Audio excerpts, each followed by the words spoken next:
So today we're going to discuss the present tense. In order to have any conversation in Spanish, you need to be able to express some sort of idea, and that's where the present tense comes into play. I divided up the present tense into two two segments. The first one is the present tense singular, where you're talking about only one individual person. And then the second is the present tense plural, where you're talking about what multiple people do. So this is what's happening right now or what people do on a repeated basis. You'll learn more about things that happened in the past or in the future at another time. So we use the present tense to say what people are currently doing or what they do on a repeated basis. Here are some common activities to engage in. Ver Netflix, ver televisión, usar redes sociales. Now we want to talk about how to modify those verbs to reflect the person who is doing the action. So how do we know if I'm doing it versus John is doing it or you are doing it? So in order to say what I am doing, talking about me, I want to modify the verb by replacing the ending with the O. So if I were to have ver Netflix, I will modify it to put yo veo Netflix. Now, if you can recall, yo means I, such as saying I, and then instead of it saying to watch Netflix, it now reflects me as doing the action. So I watch Netflix. Yo veo Netflix. Usar redes sociales. Yo uso redes sociales. So if we look at our original verb, usar, and see how it's modified to uso, we replaced the AR with an O. All right, so what did we do to show the verb that we're talking about ourself or myself? I changed it to an O. So how will we change the following verbs to say what you are doing? So it's an I statement saying, I do this. All right, we replace that ending of AR and we're left with escuch. And then we add the new ending of O and it becomes escucho música. What about with the other examples? Comer, leer, and dormir. And if you need more time to think, feel free to pause the video before I share the answers. Yo como, yo leo, yo duermo. Now, dormir is a stem changing verb. The first O happens to change to UE, and it's an exception to the rule. It's not ordinary.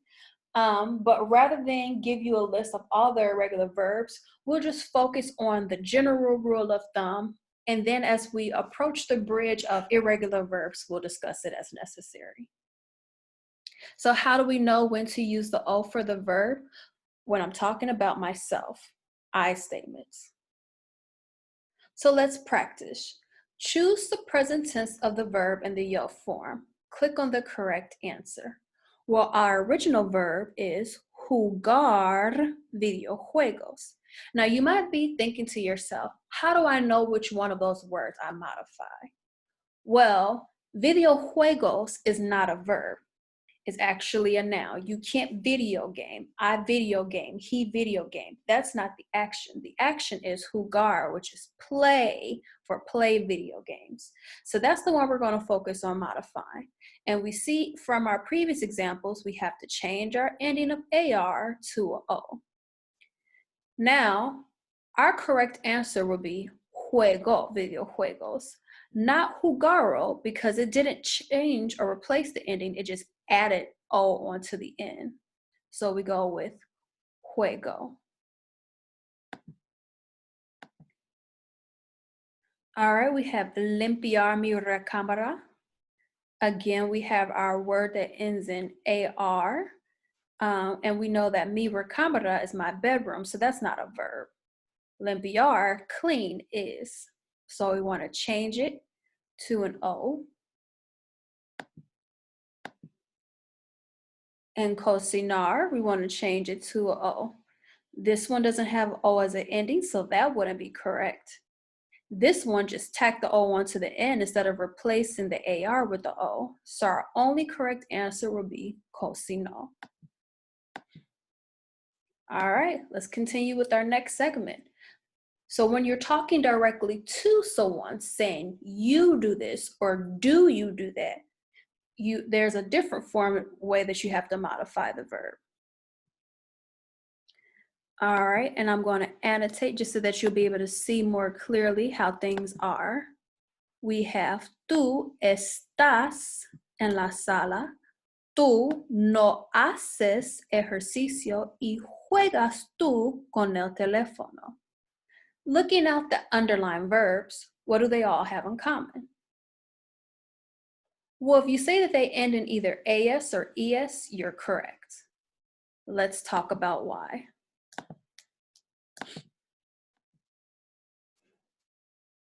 All right, when we are asking another person if they do something, the verb should end in AS for verbs that end in AR and ES for verbs that end in ER or IR. Now, in Spanish, we have what's called the infinitive form of a verb. So before we modified estar to estás, its original form is estar, which means to be located. So in this sentence, it says, you are in the living room. Well, if we look at our rule here, it says verbs should end in AS for verbs that end in AR. So originally, estás was a star. It ended in an AR, which is the reason why we changed it to AS and we didn't pick ES. The original form of haces is hacer.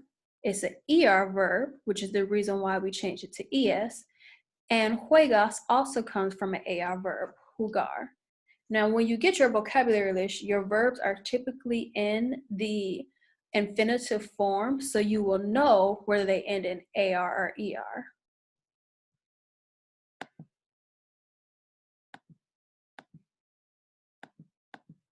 All right, moving on. So who is doing the action in each sentence? Let's go ahead and get some annotations going. We have ella usa la computadora, el perro corre en la yarda, Lisa. So this is answering the question, who is doing the action? All right, so we have she, the dog, and Lisa. You notice how they're all talking about one person. I'm no longer talking about myself. I'm not talking to you. I'm talking about another person or thing. So we're going to discover the rule for what to do when we're talking about what another person or thing does. Here are our verbs. Usa la computadora. Corre en la yarda. Compra online. All right. So if I'm looking at the pattern between all of the verbs underlined in pink, I notice that they end in either A or E. So when we're talking about what one person does or asking if they do something, we change the verb endings to either A or E. Verbs that originally ended in AR should be changed to an A, and verbs that ended in an ER or an IR should be changed to end with the E. So here's a recap of everything that we're talking about with some examples. When I'm talking about myself, yo, which means I want to change the verb ending, leer, which means to read, to leo, to reflect that I am reading, yo leo. If I'm talking to the person directly, I want to change the verb ending from the ER to ES, haces. Remember, we picked ES because it was an ER verb originally. That's why we didn't pick AR, the AS. And then when talking about another person or thing, we change the verb ending to A or E because we're talking about one person or thing. So let's try some examples. And don't worry if you didn't get a chance to screenshot the last slide.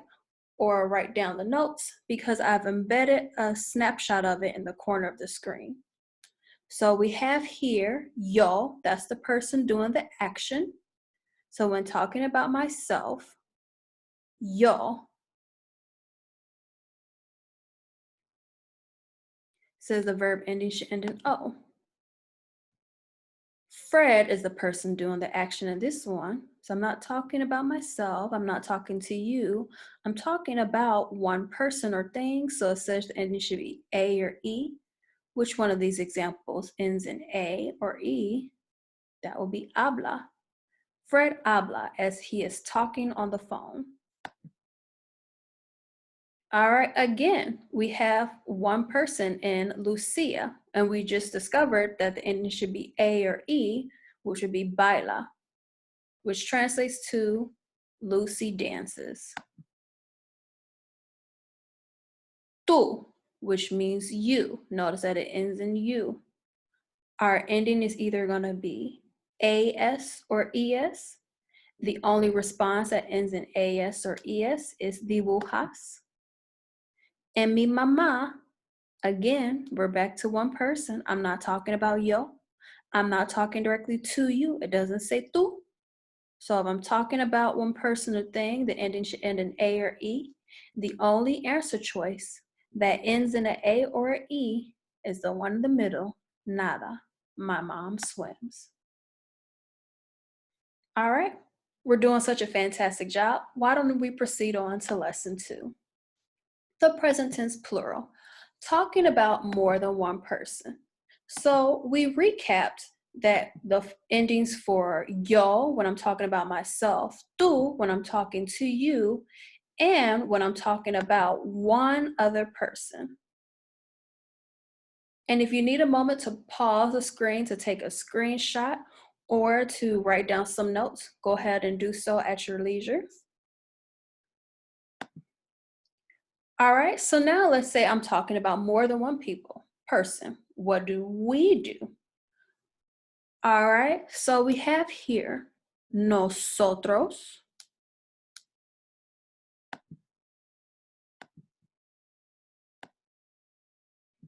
We have Rafael y yo. All right, so it's important that we identify who is doing the action so that we can come up with an adequate rule. We want to make an association between the subject of the sentence and the verb so we can have subject-verb agreement. In English, we would have something such as saying you is smart. We know that that's incorrect. It would be you are smart. You are important. So it's important to know who the subject of the sentence is when determining what ending that we use. And our verbs are highlighted in yellow. Vemos, escuchamos, y dormimos. What do the words underlined in yellow have in common? If you said most, MOS as their ending, you are correct.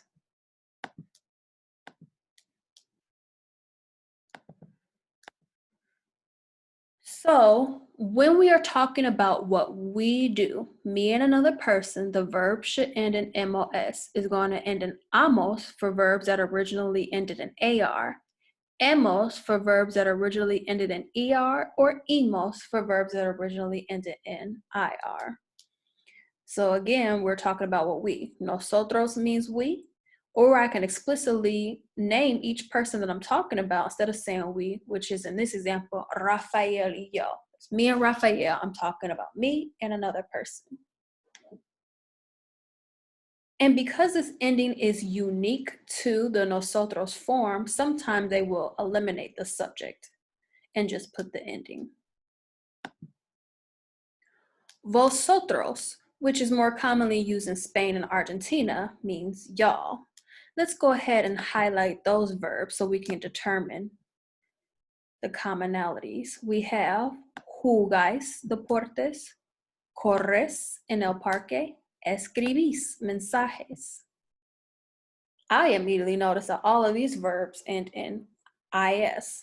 But what exactly is the distinction? Do we just randomly pick when to use ice, ace, or ease? No, they do have a rule. Let's go ahead and delve into what that rule is.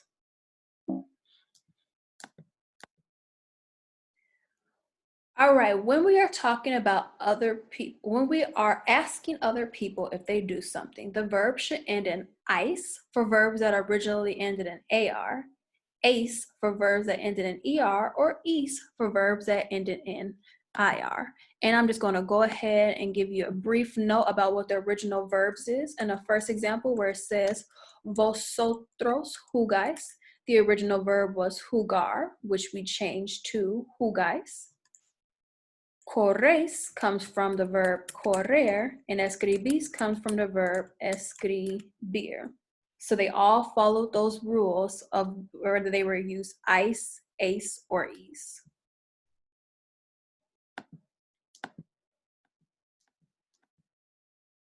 Okay, let's keep trucking right along. All right, and finally, what do we do when we're talking about other people? I'm not including myself. I'm not talking to a group of people. I'm talking about them. So I'll highlight our verbs here. We have van de compras, juegan videojuegos, comen en casa. All right, and I'm also going to go ahead and highlight the people who are performing the action. Leslie and Essence, Alberto y Angelo, los estudiantes. So in each of these examples, we see two or more people. Now here, it doesn't explicitly say the number of people, but we do see that los estudiantes ends in an S, which lets us know that it's multiple people, similarly to how it's done in English. So looking at the verbs highlighted in yellow, what can we say they all have in common? If you say they end in an N, you are correct. Let's delve into the reason why. When we are saying what two or more people do, not including myself, the verb should end in an N. It's going to be AN for verbs that originally ended in AR, EN for verbs that ended in ER, or ER for verbs that ended in EN for verbs that ended in the ER or IR. So here's a recap of everything that we talked about in this lesson.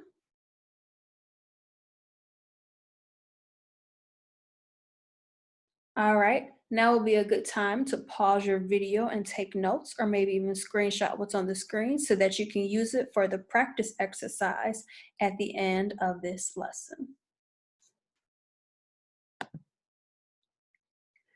All right, so it's present tense practice. You're going to go ahead and click on the form.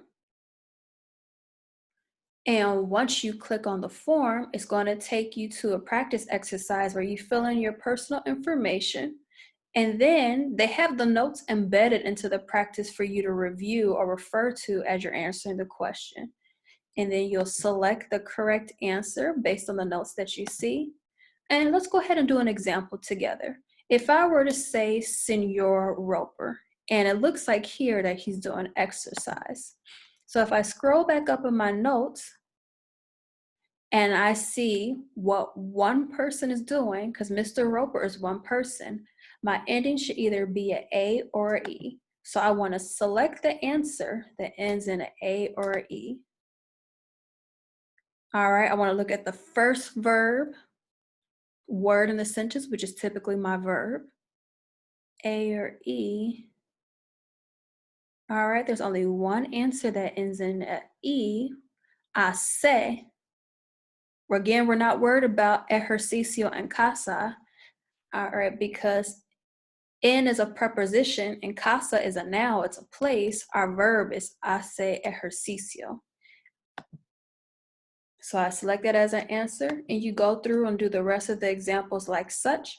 And once you get to the end, you'll be redirected to click the submit button, and then it will show you your score. All right, so hopefully this was understandable for you. And if you have any questions, please feel free to email me or send me a message via Remind, and I'll be happy to answer them.